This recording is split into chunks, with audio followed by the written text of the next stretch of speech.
As we get closer and closer to Election Day, you may have seen a lot more political messaging, obviously, in a big attempt to pit voters, in one case, against Muslim groups. We've also seen similar statements and sentiments play out across North Texas. Most recently, a man was seen on video verbally attacking Muslim students during a prayer that was going on at a public park in Plano.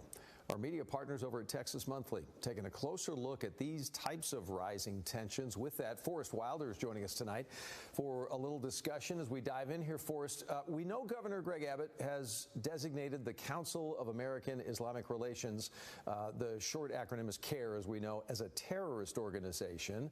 It's a claim that CARE has denied over and over.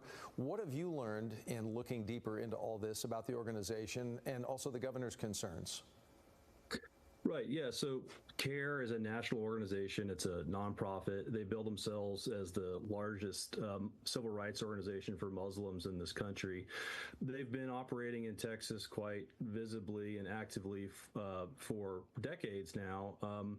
So the governor designated them a foreign terrorist organization, which is an unprecedented move by a governor. Typically, it's the federal government, the U.S. State Department, that designates such groups like Al-Qaeda, ISIS. Groups have carried out, in many cases, spectacular acts of violence, including against American citizens. CARE is not a foreign group. It's based here in Texas, and there's really no evidence that they're engaged in terrorism. But this is what the governor's going with. Some of the members of CARE have made statements about Israel's conduct in Gaza that don't sit well with the governor. I think that has something to do with this designation. Yeah.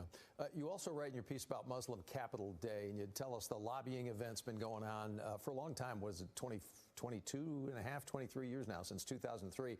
How have lawmakers responded to that event specifically over the years, based on what you've looked at? Muslim Capital Day, which is just basically, one day during the every other year legislative session for Muslim Texans to come and lobby state lawmakers. It has attracted a lot of kind of ugly protests over the years, but things have really escalated and ramped up. It used to be that lawmakers, including conservative Republicans, would say, I don't necessarily agree with everything these people are saying, but they're welcome to come to the Capitol and do what any citizen is allowed to do, which is address the government. But CARE has become kind of persona non grata, if you will, at the Capitol, because they've become a lightning rod for this larger phenomenon of Muslim bashing, anti-Muslim rhetoric that the GOP at this moment in time is sort of using as a political message. Yeah, and some might be wondering, and I think it's more than fair, religious rights, free speech, that has got to have entered the discussion at some point here. What can you tell us about that factor and how it all plays into what's going on? Yeah, when I took a closer look at this, one thing that was really striking to me is that many politicians, elected officials, and candidates for high office are no longer talking just about, say, radical Islamists, jihadists, groups that may actually be engaged in terrorism, but are now attacking Muslims, period. So about 2% of Texans are Muslim. That's not a significant percentage overall, but you're still talking about 400,000 or 500,000 people.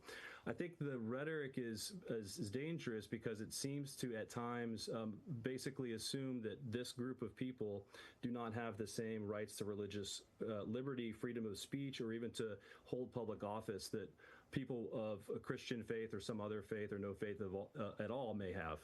Yeah, a deeper dive into it all, and it's a discussion we're not going to solve this tonight, and it's a discussion that will be in the days, weeks, and months ahead for all of us. Forrest Wilder, thank you very much for the discussion this evening. We appreciate you.